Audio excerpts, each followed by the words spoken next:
가구의 최소 생활비가 뭐 277만 원 정도, 뭐 280만 원 정도면은 그냥 최소한의 생활을 할 수 있다. 표준 생활비라고 하거든요. 얼마의 자금을 모으겠다는 걸 목표로 가지 마시고 내가 얼마가 필요한지를 먼저 따져보셔라. 근데 그걸 어떻게 따져보시냐면 첫 번째로 필요한 건 내가 필요한 필요 생활비를 60세부터 죽을 때까지 쭉 이게 아니라 구간 나눠서 생각을 하시라는 거.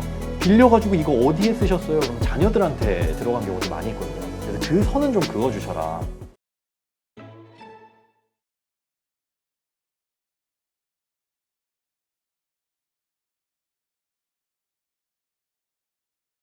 자, 지금 네. 많은 사람들이 원하고 있는 게 이제 노후 좀 편안하게 즐기면서 살고 싶다. 그래서 요새 젊은 분들은 빨리 은퇴하고 싶다라는 게 꿈이기도 하다. 네네네네. 그러니까 경제적 자유를 얻어야 되는데, 네. 근데 우리가 이 원하는 것만 피상적으로 이렇게 얘기를 하지 도대체 얼마의 수익 아니면 얼마의 재산이 있어야 내가 행복한 네. 그러니까 안정적인 노후 생활을 할 것인가 참 이 근거를 모르겠단 말이에요. 혹시 네. 이런 데이터가 있나요? 있는데요. 결론부터 말씀드리자면 제발 그거 안 보셨으면 좋겠다. 아, 그래요? 네. 사람마다 다 다르죠? 다 지금 대표님도 아시죠? 사람마다 다 다른데 모든 사람들이 그걸 원합니다. 아, 노후에는 얼마 필요할까? 얼마 정도 있으면 내가 안정적인 노후 생활을 할 수 있을까가 너무 궁금하기 때문에 그 수요가 많기 때문에 그걸 각종 이제 경제연구소라든가 아니면 심지어 국민연금연구원에서도 매년 발표를 해요. 그래서 설문조사를 해봤더니 적정 생활비는 얼마나더라. 뭐 국민연금연구원에서 나온 거는 2인 가구의 최소 생활비가 뭐 277만 원 정도, 뭐 280만 원 정도면은 그냥 최소한의 생활을 할 수 있다. 표준 생활비라고 하거든요. 근데 여기에서 이제 아프거나 아니면 진짜 여가 생활을 즐기고 우리가 생각하는 그 여유로운 꿈꾸는 노후 자금으로는 훨씬 부족하겠죠. 그런데 이걸 왜 믿지 말라고 말씀을 드리냐면 누군가는 그게 적정 생활비일 수도 있고 아닐 수도 있습니다. 그리고 심지어 그게 어느 시점부터 필요한 것이냐도 명확하지가 않아요. 그러니까 60세라고 얘기를 하는데 예전에 노후의 개념은 정년 이후. 그러니까 그때 이후에는 정년 이후엔 일자리를 구하기도 어려웠고 그리고 나는 정년까지는 정말 열심히 일을 하고 그 다음부터는 완벽한 은퇴를 할 거야 라는 생각에 인생 1막 2막 이렇게 얘기를 했었잖아요. 근데 지금은 환경이 특히나 코로나 이후에 많이 바뀐 것 같은 게 정년이라는 개념도 지금 많이 희석이 됐죠. 대기업, 뭐 금융기관, 뭐 공기업이 아니라고 한다면 많은 기업들이 그냥 50대 초반에 나오는 거를 그분들도 생각을 하고 계세요. 희망퇴직 이런 것들 많이 받고요. 그러니까 정년이라는 개념도 많이 없어졌고 1막, 2막이 아니라 지금은 그냥 1, 2, 3, 4, 5, 6, 7, 8막이 쭉 있는 그러니까 30대, 40대 분들이 생각하는 그 파이어족이라고 하죠. 나는 빨리 은퇴해서 놀고 먹을 거야. 그게 우리가 생각하는 풍요로운 노후인데 그 노후의 시점이 늙을 노자를 써야 될 시점은 아니다. 우리가 이 노후 준비에 대한 그 패러다임도 좀 바꿔야 된다라고 생각이 됩니다. 그러니까 노후에는 일 안 하고 그냥 놀기만 한다, 네네. 편하게 쉬기만 한다 이 개념이 바뀌었다. 그렇죠. 일도 계속 해야 되는 거고 그 일의 강도가 이제는 실제로 생각하시기에도 우리는 반대로 되어 있어요. 뭐냐면 머리 쓰는 일은 젊을 때 하고 나중에 돼서 내가 선택할 수 있는 일자리가 없어지다 보니까 몸 쓰는 일을 하실 수밖에 없는 상황들이 많이 있거든요. 그런데 이제는 젊은 분들한테는 또 그리고 그분들도 그렇게 생각을 하는 게 투잡, 쓰리잡 갖는 것 자체를 굉장히 긍정적으로 생각을 하고 있습니다. 뭐 겸업금지가 되어 있는 직장 같은 경우에는 자본소득을 일으켜서 쉽게 얘기해서 뭐 월세 받는 뭐 오피스텔 하나 해가지고 뭐 월세라도 받고 아니면 금융소득 뭐 배당주라든가 이런 거 채권 이자를 통해 가지고 조금이라도 인컴을 늘리려고 하시는 그런 수요들이 많이 있는데 실제로 직장 생활을 열심히 하시는 그 와중에 소득을 늘려가시려고 컨셉을 잡는 게 훨씬 더 나을 것 같아요. 그래서 노후 60세 이후 이때부터는 일 안 해. 그리고 한 달에 얼마씩 생활비를 받을 거야 라는 개념에서 조금 이 노후라는 걸 뭉개가지고 나는 한 40대 언저리부터 자본소득으로 얼마 이상은 인컴을 발생시키겠다. 50대에는 이 정도, 뭐 60대는 이 정도 해가지고 조금 그런 걸 뭉개는 게 필요하지 않을까 생각이 됩니다. 네. 자, 그러면 네. 그런데 우리가 참 그런 거 있잖아요. 점이 안 맞는 거를 알아. 그래도 점을 보고 싶어. 왜냐하면 워낙 미래에 대한 뭔가 이렇게 그래도 뭔가 하나 기준을 보면서 자꾸 비교를 해보면서 내가 뭐가 부족할까? 뭐 얼마를 더 준비해야 될까? 그래서 아까도 뭐 잠깐 280만 원 뭐 말씀하셨지만 그냥 이 은퇴 세대들이 뭐 50대, 60대 이후에 어떤 안정적인 생활을 하기 위해서 그래도 좀 데이터가 어디 연구소나 이런 데서 나온 게 있을 것 같기도 한데요. 많이 있는데요. 제가 현장에서 보면 노후 준비 안 되셨다라고 하시는 분들이라고 하더라도 그래도 직장 생활 하시고 소득이 있으시고 근로소득이라고 한다면 생각보다 노후 준비가 많이 돼 있습니다.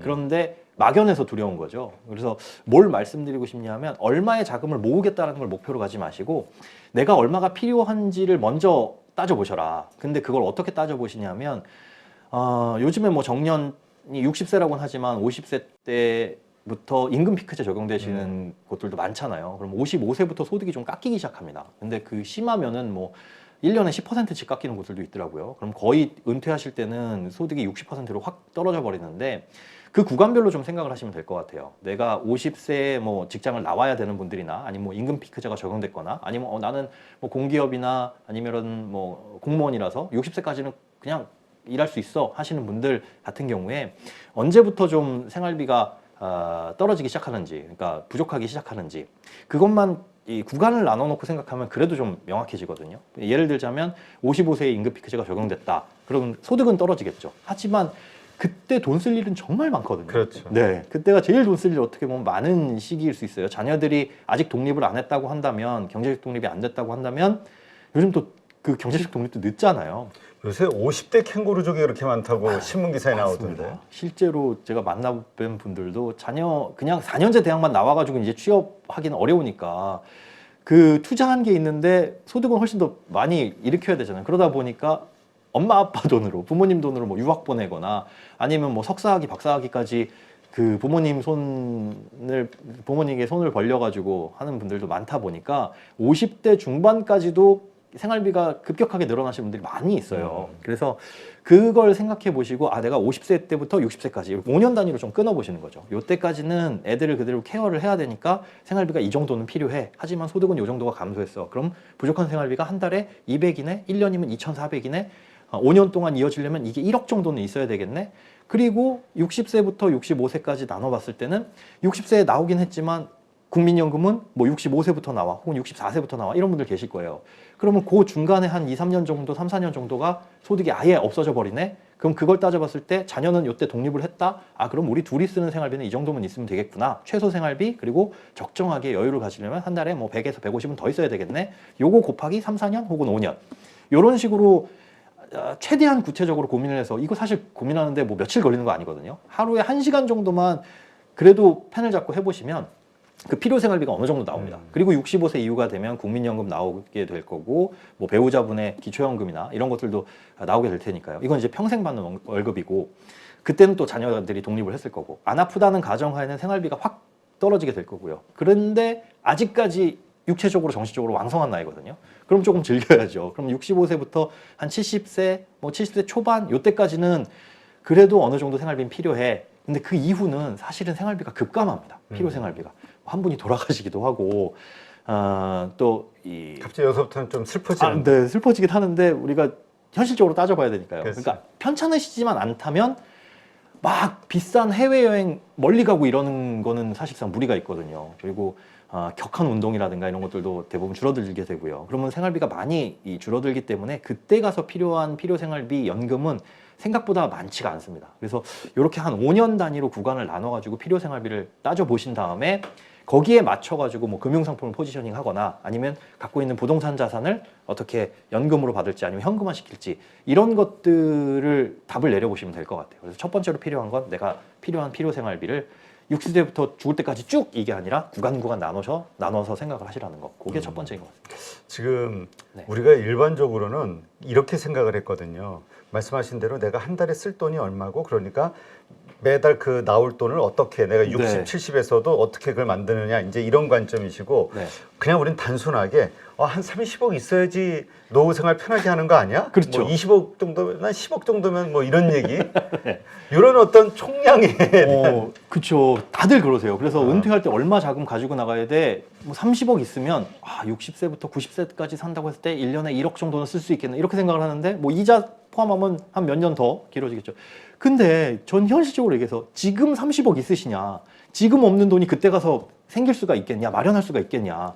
그러면 우리가 기대게 되는 게 엉뚱한 재테크에 의존하게 됩니다. 그러니까 예쁘게 말하자면 투자이고 잘하는 투자, 좀 효율적인 투자이고 잘못하자면 운에 맡기는 거거든요.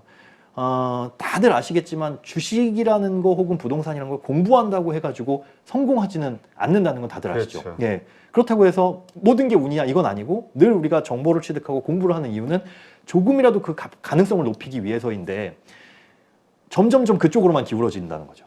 예. 그래서 투자해서 수익률을 올리는 거 말고는 답이 없는 상황. 30억을 모으려면 지금 있는 시드머니로 얼마를 해야 돼. 그러다 보면 그게 잘 되면 좋겠지만 안 되는 경우가 훨씬 더 많고 안 됐을 때는 돌이킬 수 없이 망가져버리는 경우가 훨씬 많아서 얼마의 돈을 모아야 돼? 그게 은퇴 자금이야 라는 목표를 가지시다가는 중간에 방법 자체도 꼬일 수가 있다는 거. 그러면 얼마의 돈이 필요한지 사용을 해야 될 네. 돈이 얼마인지를 계산하고 그걸 어떻게 안정적으로 나오게 할 것인가. 네네. 하긴 이런 관점이 된다고 하면은 투자도 어떤 우리가 주식 투자를 한다 그래도 시세 차익보다는 배당이라는 걸 통해서 그렇죠. 안정적으로 나오게 되는. 예. 그러면 요 돈이 100만 원이 나오게 하기 위해서는 어떤 주식으로 얼마너치의 주식을 갖고 있어야 되나 뭐 이런 것도 계산해 볼 수 있게 네. 되고 뭐 좀 달라지겠네. 그렇죠. 뭐 채권을 통해 가지고 장기채 투자하는 게 걱정되시는 게 뭐 향후 금리 방향 중간에 채권 가격이 떨어질까 봐 이거보다는 돈 묶여 있으면 어떻게 이 생각을 하시는데 그냥 만기까지 보유한다고 생각을 하시고 지금 사실 장기채 채권 가격 많이 떨어져 있잖아요. 그 장점은 뭐냐면 채권이 예를 들어 10,000원인데 여기서 발생하는 이자가 5%다. 그럼 그 5%에 대한 이자는 세금을 내야 되고 금융소득 종합과세 대상이 되겠지만 10,000원이지만 채권 가격이 뭐 9,500원으로 떨어져 있다? 이 매매 차익에 대해서는 과세하지 않거든요. 그러면 어떻게 보면 장기채를 투자하시는 데 있어서는 중간에 팔 게 아니라면 만기 보유 전략이라고 한다면 사실은 굉장히 좋은 시장 환경일 수도 있다는 거죠. 그래서 그런 것들을 먼저 구상해 놓고 그 다음에 거기에 금융상품이라든가 투자 방식, 투자 방법, 대상 이런 것들을 매칭시키는 게 좀 좋을 것 같습니다. 지금 우리가 그 투자를 잘 못해서 네. 혹은 뭐 그죠 이건 뭐 투자를 잘못한 경우겠죠. 노후 파산. 네네네. 이게 뭐 일본에도 상당히 심각하다고 그러고 한국도 지금 그대로 따라가고 있다 이런 얘기들이 있던데 네. 이게 그러니까 주식 투자를 잘못해서 그렇게 벌어지는 일들이라고 봐야 돼요. 투자, 주식뿐만이 아니라 모든 이제 투자를 잘못하셔서 벌어지는 일들과 함께 이것도 투자의 일종이라고 봐야 될지 모르지만 자녀들한테 너무 투자한 어쩔 수 없는 것 그것도 같아요. 투자이긴 하죠. 예, 그런데 그 투자를 하시면서 자녀들한테 투자한 거는 그걸 금전적으로 회수하실 생각은 사실은 안 하시거든요. 그렇죠. 그러니까 내 자녀가 잘 됐으면 좋겠다. 그래서 나를 부자로 만들어줬으면 좋겠다. 이게 아니잖아요. 그냥 자녀가 잘 됐으면 좋겠다라는 생각에 그 부모님들 당신들의 재산을 노후 준비도 안 되어 있는데 그걸 헐어가지고 주시는 경우도 많이 있고. 맞아. 그런 경우에 오히려 더 투자 잘못한 거보다 그렇게 자식 뭐 사업 보증 쓰고 아니면 뭐 빌려주고 뭐 해주고 하다가 본인들이 어려워지는 경우가 태반인 것 같긴 해요. 그래서 이제 노후 파산 아까 말씀하셨지만 노후 파산 개인회생 하시는 분들이 본인이 뭔가 투자하려고 하셨던 분들도 계시지만 보면 빌려가지고 이거 어디에 쓰셨어요? 그럼 자녀들한테 들어간 경우도 많이 있거든요. 그래서 그 선은 좀 그어주셔라. 그러니까 노후 파산을 하지 않으려면 일단 자녀를 멀리해라. 근데 그게 좀 이건 좀 마음이 좀 그런데. 네, 그렇게 들리실 수 있지만 제가 신입 사원들이나 이런 분들을 대상으로 어디 강연을 하고 그러면 약간 심각하다고 생각될 때가 있어요. 이분들에게 뭘 여쭤보냐? 이분들도 이제 미래를 준비해야 되잖아요. 네. 이제 신입 사원이면 뭐 30대 초반 막 이렇게 되는데 결혼도 생각하고 있고 내 집 마련도 생각하고 있다는 거죠. 근데 그분들에게 여쭤봅니다. 결혼을 하실 때 부모님으로부터 지원을 받으실 수 있으신가요? 있을 것 같다 한번 손들어 보세요 라고 하면 어느 정도 손들 것 같으신가요? 비율이 대부분 손들 것 같은데. 한 60-70%는 손을 들어요. 그래도 조금이라도 지원해 주시지 않겠느냐. 막연한 거죠. 기대감이에요. 그런데 그분들 그냥 대상으로 손 내리지 마시고요. 자, 이분들 중에 부모님의 노후 준비가 완벽하게 되어 있다라는 분만 손 들고 나머지는 내리세요라고 한다면 모릅니다. 그렇지. 어떤 준비가 돼 있는지 재산이 전혀, 얼마인지. 예. 왜냐하면 그 부모님들 입장에선 당신들의 재산, 부채 이런 걸 자녀들과 공유하시는 경우들이 거의 없어요. 근데 자녀들은 그러다 보니까 여지껏 쭉 의탁해서 살았거든요. 뭐 취업하기 전까지는 계속 부모님들이 엄마 아빠가 밥 해주고 거주지 내줬고 했잖아요. 그러다 보니까 그 부모님들의 경제적인 어려움이라든가 환경은 아예 없다는 걸 전제하고 갑니다. 그럼 그들이 나쁜 생각을 하고 있느냐? 절대로 부모님들의 노후를 헐어먹으면서까지 본인들이 집을 마련하거나 결혼할 생각은 없거든요. 그러니까 손을 다 내려요. 그럼 그 친구들한테 다시 물어봅니다. 부모님들의 노후 준비가 안 돼 있음에도 불구하고 나는 지원을 받고 싶다. 그러면 뭐 남들 눈치, 그것은 나쁜 거라고 생각해서 손 안 드는 걸 수도 있겠지만 그렇게 생각하는 자녀들은 없거든요. 그렇죠. 오히려 내가 지원을 못 받더라도 부모님들의 노후가 조금이라도 편안했으면 좋겠다. 왜냐? 자기들도 지원해 줄 수 없다는 거 알기 때문에. 그렇지. 네. 그러니까 지금 그 나이 때 부모님이 은퇴했을 때의 나이 때 자기가 일할 때 그 30대 정도만 돼도 네. 3, 40대에 거기에 빠듯할 텐데 생활이 그렇죠. 거기서 부모님을 도와준다. 아마 그 뭐 서로 상대방 배우자가 그렇다고 또 남자 쪽만 도와줘야 되나? 여자 쪽도 이제는 또 맞습니다. 예, 그러면 이게 결국 어렵거든. 결국 어려워요. 그런데 사실 사회초년생 때는 저는 부모님 용돈 드릴 건데요 해가지고 진짜 취업해서 50만 원씩 막 용돈 드리는 분들도 계세요. 근데 그게 언제까지 갈 것이냐. 결혼이 나쁜 건 아니지만 결혼하면 박살납니다. 그러면 그 부모님 입장에서는 결혼 못하게 막아야겠네. 진짜 결혼하면 해 했지만 그게 어떤 일이 벌어지냐면 얘가 결혼하더니 용돈을 안 주네 하면 그 배우자가 좀 미워 보일 수 있어요. 맞아요. 근데 그건 어쩔 수 없는 거예요. 우리 부모님만 챙길 수 없고 양가 부모님 챙겨야 되는데 예전과는 다르게 부모님 네 분이 다 생존해 계시거든요. 그러니까 한 20년 전만 하더라도 남자들의 기대 평균 수명이 뭐 60대 언저리 이랬습니다. 그리고 형제들도 많았고요. 자녀들도. 그러니까 뭐 10만 원씩만 출연해가지고 모아서 부모님 드려도 생활비가 어느 정도 됐는데 지금은 2명이서 4분을 모셔야 되는 상황이라는 거죠. 그러다 보니 뭐 자녀는 아이들도 낳아야 되는 상황에서 더더욱 힘들어지고요. 그러니까 그들도 결혼하면 우리 부모님 부양하는 거 어렵겠다라고 판단을 하고 있는 거고 그들을 불효자로 안 만들려면 아예 선을 딱 그어주셔야 됩니다. 우리 엄마 아빠는 노후 준비를 해야 되기 때문에 네가 취업하면 그때부터는 전혀 없다 혹은 대학 가면 전혀 없다라는 선을 그어주셔야 자녀들도 우리 엄마 아빠 무슨 구두쇠야 이렇게 생각하는 게 아니라 그러면 내가 취업하면 혹은 대학 가면 이때부터 나의 생활비나 용돈은 내가 준비해야 되겠구나라는 계획을 세워요. 그렇죠. 그럼 그 계획을 세운 대로 저축도 하고 뭐 하고 되는데 부모님이 계속적인 지원을 해주시면 그냥 화수분으로 생각합니다. 우리 엄마 아빠는 여유가 있으신가 보다. 그러니까 나를 도와주시겠지? 그리고 또 그 뭐든지 그렇잖아요. 그 친절이 한두 번은 고마운데 계속되면 당연하게 여기지. 그렇죠.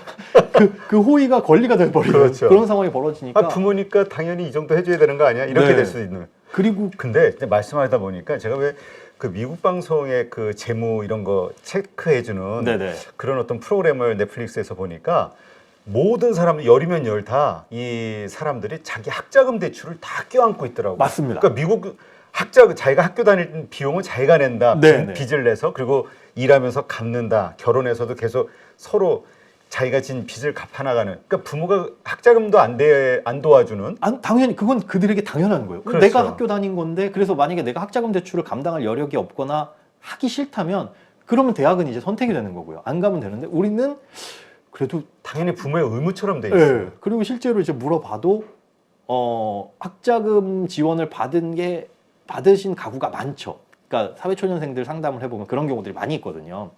근데 이것도 재미난 게 그 신혼부부들 요 또래에 앞으로 미래 계획을 지금은 안 하지만 예전에는 이제 상담 많이 할 때 그분들한테 여쭤봐요. 자녀들의 학자금이나 이런 것들의 계획은 어떻게 되냐? 그러면 부부가 다른 경우가 있습니다.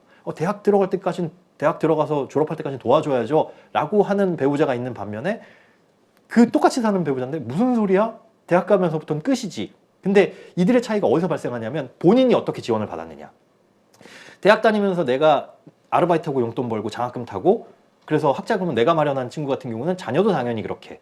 그런데 지원을 받은 친구 같은 경우는 자녀도 당연히 그때까지는 지원을 해줘야 된다. 이게 맞고 틀리고가 없거든요. 그렇지. 가정 상황에 따라서 달라지는 건데 그렇기 때문에 지금 시청하시는 분들께서도 내 노후를 갉아먹으면서 먹으면서까지 자녀를 지원해 주시는 건 아니라고 생각을 하셔야 됩니다. 그리고 그걸 빨리 말씀해 주셔야 돼요. 자녀들한테. 그러니까 지금 딱 말씀을 들으면서 제목이 딱 떠올라. 이 영상에. 노후 파산. 주식 투자보다 더 위험한 자식 투자. 이걸로 내가 먼저 하고 PD. 사실 그렇습니다. 그게 계속 이어지다 보면 말씀하신 대로 사업자금 필요할 때 부모님. 그럼 부모님 돈이 어디 있어요? 뭐든 할 때마다 제일 먼저 만만하게 도움을 요청할 게 부모죠. 네. 뭐 은행에서 대출이 안 나오니까 그게 불가능하니까 부모님. 그러면 사실 은행에서 대출을 안 해주는 건 이 사람의 신용도를 봤을 때 못 갚을 가능성이 높다라는 거거든요. 그럼 후순이에요. 부모님에게 빌린 돈은 부모님이 돌려받으실 수 있는 가능성이 없는 돈입니다. 그렇죠. 근데 그게 여유자금으로 막 몇백억씩 쌓아두고 1억, 1억, 2억 주는 거야. 그거야 경제적인 타격이 안 가겠지만 가진 게 집 한 채 이제 거의 대출 다 갚아가는데 그것 다시 대출 일으켜가지고 빌려줬다? 이건 못 돌려받는 돈입니다. 그렇죠. 예. 참 예전에 아주 흔한 레파토리가 자식 사업 보증, 빚 보증 이거 서가지고 부모가 집 날라가고 네. 하루아침에 길거리 나앉고 그런 경우들. 근데 그게 되게 흔한 케이스였기 때문에 네네. 예. 지금까지도 그렇게 되어 있고 그치, 또 지금도. 자녀가 뭐 사업한다고 그런 게 아니더라도 결혼한다고 할 때 그치, 주택자금 또 빚내가지고 예. 근데 그게 그렇게 주시면 자녀들은 감사하지만 당연한 거라고 생각합니다.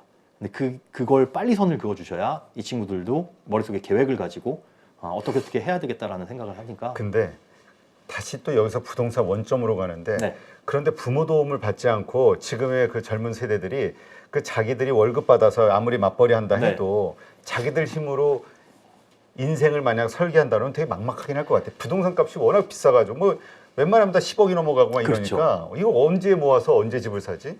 그런 막연한 생각을 하다가 안 좋은 길로 빠지는 게 욜로인데요. 욜로. 요즘 이거 젊은 세대들 보면 한심하다고 보실 분들 계실 거예요. 무슨 오마카세 가서 한 끼에 뭐 수십만 원에 밥을 먹거나 뭐 명품을 사거나, 야 너는 월급 받은 거 차에다 다 갖다 붓거나 이런 친구들이 있는데, 그게 경제관념이 조금이라도 잡히면 그런 짓은 안 할 거라고 생각이 돼요.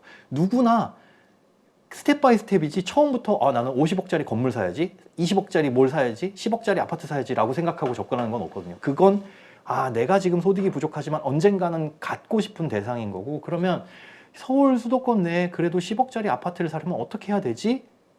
고민부터 하게 될 거예요. 그게 경제관념이 갖춰졌다면. 계획이 아예 없다면 지금 써도 되니까 할 텐데, 요즘에 재테크나 이런 방송 많이 보는 그 젊은 층들 보면 와 정말 독하고 어떻게 보면 부끄럽다는 생각도 많이 듭니다. 그러니까 결혼하기 전에 시드머니 잘 모아가지고 그 돈으로 조그만 집이라도 한 채 사서 뭐 투자 목적으로 정말 뭐 한 2, 3억대 정도인데, 시드는 한 70% 정도는 대출받고 하면 뭐 30% 정도만 필요하잖아요. 그렇게 해서 혹은 세입자 맞춰가지고 사서 조금 더 가격 오르면 거기서 차익 조금이라도 걷어가지고 자산 불리고, 이런 것들을 본인이 공부하면 2천, 3천에서 2억, 3억으로 불리고 그걸 몇 억으로, 몇십억으로 불리는 그 계획을 세우게 됩니다. 근데 그런 과정이 없는 막연함은 본인이 어려서부터 경제관념을 안 가졌거나, 그렇죠. 혹은 기댈 언덕이, 비빌 언덕이 있었기 때문에. 그래서 부모님들이 그 언덕을 빨리 빼줘야 자립할 수 있는 능력을 배양해준다. 저는 그렇게 생각이 돼요. 그러니까 자식이 어떤 그 경제적인 요청, 도움을 할 때 물론 좀 마음이 안타깝고 그 거절하고 뭐 좀 그래도 서운한 소리하고 뭐 땡깡 부리고 그러겠죠. 네. 그런데 그걸 냉정하게 자르는 거기가 사실은 자식을 위하는 첫걸음일 수도 있다. 그렇습니다. 그리고 실제 그런 요청이 안 들어오게끔 미리 그렇죠. 선을 그어주시죠. 어려서부터 맞습니다. 너는 내가 맞아. 주변의 친구도 보니까 너는 내가 여기까지만 해줄 거야. 이 네. 다음부터는 네가 알아서 해야 되고 네가 어떻게 해서, 그래서 너는 직장을 가지면 돈을 모아서 어떻게 네 인생을 이렇게 살아가야 돼. 네네. 처음부터 어렸을 때부터 그걸 세뇌를 시키더라고요. 그렇죠. 근데 그게 이제 자칫 잘못 하시면 그런 게 있어요. 우리 엄마 아빠는 빚 많다. 그러니까 너 못 해줘. 이렇게 부정적으로만 계속하게 되면 우리 집은 어렵구나. 상황이 굉장히 안 좋구나. 그리고 빚 많다라는 걸 나한테 많이 강조함으로써 그 빚을 나한테 어떻게 해달라는 건가? 이렇게 잘못 이해할 수가 있거든요. 그래서 나 열심히 일해서 우리 부모님 빚 갚아야 되나? 네, 그렇게 잘못 이해하시는 경우도 있는데, 그래서 이제 그 표현 방법을 조금 이제 주의하실 필요는 있습니다. 그게 경제적인 상황, 우리는 아직까지 노후 준비가 완벽히 안 돼 있기 때문에 그거에 어느 정도부터는 매진해야 돼. 너한테 해달라는 거 아니야. 그러니까 너도 우리한테 해줄 여력 미래는 안 될 거고, 아니야 나 엄마 아빠 도와줄 건데, 나는 돈 많이 벌면 엄마한테 용돈도 드릴 건데, 그건 지금 네 생각이고, 너는 그런 거 신경 쓰지 말고 너나 잘 살아. 너나 잘 살아. 괜히 어디 취업했다고 엄마 한 달에 10만 원 20만 원 주는 거, 그거 생활에 윤택한 보탬도 안 돼. 나중에 손 벌리지 말고 너는 네 인생 네가 준비하고 나는 내 인생 내가 준비할 테니까 대신 부모로서의 양육은 여기까지 해줄게. 남들이 어떻게 하는지 모르겠지만 여기까지 해주는 게 우리의 경제적 상황이야. 그러지 않으면 너한테 기댈 수도 있다. 그러지 않기 위해선 이렇게 하는 거야. 라고 서로의 서운함이 없게. 그럼 그렇게 듣고 자란 그렇죠. 자녀들이 아 우리 엄마 아빠는 나 이거 할 때 뭐도 안 해줘, 결혼할 때 집도 안 해줘, 이렇게 생각하는 자녀들 하나도 없어요. 하나도 그렇지. 없습니다. 예. 그런 거 기대하면 항상 그래야지. 어렸을 때부터 왜 우리 아빠는 나가서 일을 안 하지? 아니 밤에 대리라도 뛰어야지. 아이고 예. 일요일에 왜 소파에 누워 있지? 나가서 배달이라도 해야지. 뭐 이런 생각. 예, 예. 아우 나를 위해서 좀 일을 하지. 끔찍하네요. 그럴 네. 자녀는 없으니까 그런 선들은 경제적인, 사실 경제교육 어떻게 하나 고민하시는 부모님들 많거든요. 그러니까 그런 거 자체, 돈에 대한 얘기 자체가 경제교육입니다. 그래서 맞아요. 현실을 깨닫게 해줘야지. 네, 중학생들, 이건 조금 약간 논의 얘기지만 예전에 방과후 수업에 약간 교양 같은 느낌으로 중학생들 제가 그 강연을 간 적이 있어요. 정말 경악스러웠던 건 뭐냐면 부모님들 소득이 얼마나 되는지에 그 가늠조차 못합니다. 물론 그걸 엄마는 한 달에 뭐 300만 원 받아라고 얘기하면 야 300만 원이면 나 게임기도 사주고 뭐하고 충분한 돈 아니야? 그렇게 생각해서 구체적인 숫자, 얘네들은 뭐 아파트 대출이자 이런 거 모르잖아요. 그래서 구체적인 숫자는 얘기 안 해도 상관은 없는데 물어보면 최소한 부모님의 연봉이 다들 1억 이상은 다 될 거라고 생각을 하고, 심지어 한 달에 1억씩 버는다고 착각하는 아이들, 그 정도로 돈에 대한 개념이 없다는 거죠. 중학생 이럴 때까지. 이거는 집에서 그만큼의 돈 얘기를 얼마나 안 하나 심각한 문제라고 생각이 되거든요. 네. 한 중학교, 고등학교 정도 돼서는 그 부분에 대한 건 이 추상적으로라도 좀 대화를 나눠보시는 게 좋을 것 같습니다. 네. 한 40대, 뭐 요즘은 50대 초반까지도 자녀들이 좀 어린 경우들이 많아서 네. 늦게 결혼해서 이렇게 말씀하신 대로 좀 해야 될 것 같고, 저희 방송에서는 50대, 60대 분들, 아무래도 좀 뭐 70대 분들도 네. 많으시고 다 장성한 자녀들을 데리고 있을 텐데 좀 이게 습관이 안 돼 있던 분들, 계속 하던 분들이 어느 날 끊을기가 참 어려울 수는 있을 것 같아요. 마음도 짠하고. 네. 옛날 분들 또 이 정의라는 측면에서 보면, 그리고 자식의 어떤 잘 되는 걸 바라는 마음. 그렇죠. 근데 결과적으로는 이게 나를 위해서도 그렇고 자식을 위해서도 그렇고 좀 이제는 나를 우선으로 네. 우리 그 부부 아니면 나 자신 네. 먼저 좀 위하는 방식의 어떤 노후 준비가 필요하겠네요. 그렇죠. 이미 끝났어야지 노후 준비가. 그러나 지금이라도 그렇게. 네. 네. 하여튼 다시 한번 주식 투자보다 더 위험한 자식 투자. 이걸로 갑니다. 네. 네. 네, 이렇게 해서 행복자산관리연구소 김현우 소장님과 함께 우리 노후 파산에 대한 이야기도 좀 나눴고요. 아마 많은 분들이 좀 공감이 많이 되지 않았을까 생각이 듭니다. 오늘 이렇게 좋은 인사이트 고맙습니다. 네, 고맙습니다. 안녕하세요. 8.15 모니터 가족 여러분, 임수열입니다. 이번에 하나증권과 8.15 모니터기 함께 특별한 이벤트를 진행하는데요. 8.15 모니터 가족분들이 하나증권 신규 계좌를 개설하시면 특별한 혜택을 받으실 수 있습니다. 첫 번째 혜택은요, 국내 주식을 살 수 있는 3만 원을 드립니다. 두 번째 혜택은 하나증권과 함께하는 8.15 머니쇼 초청 받으실 수 있는 초청권입니다. 8.15 머니쇼는 특별한 강사진들에 의해 진행되는 프리미엄 세미나로 매회 500분을 초대해서 진행할 예정입니다. 그 외에도 소수점 주식 혜택을 드릴 거고요. 하나증권 계좌를 처음 만드는 분이라면 누구나 신청 가능하십니다. 이제 혜택 받는 방법 알려드리죠. 영상 하단부 더보기란에 기재된 링크를 통해 신청하시면 됩니다. 반드시 더보기란 링크를 통해서 계좌를 개설해야 이 혜택을 받을 수 있으니 유의해 주시기 바랍니다. 하나증권과 8.15 모니터기 함께 주식으로 하나 되다. 8.15 모니터 가족 여러분의 많은 참여 부탁드립니다.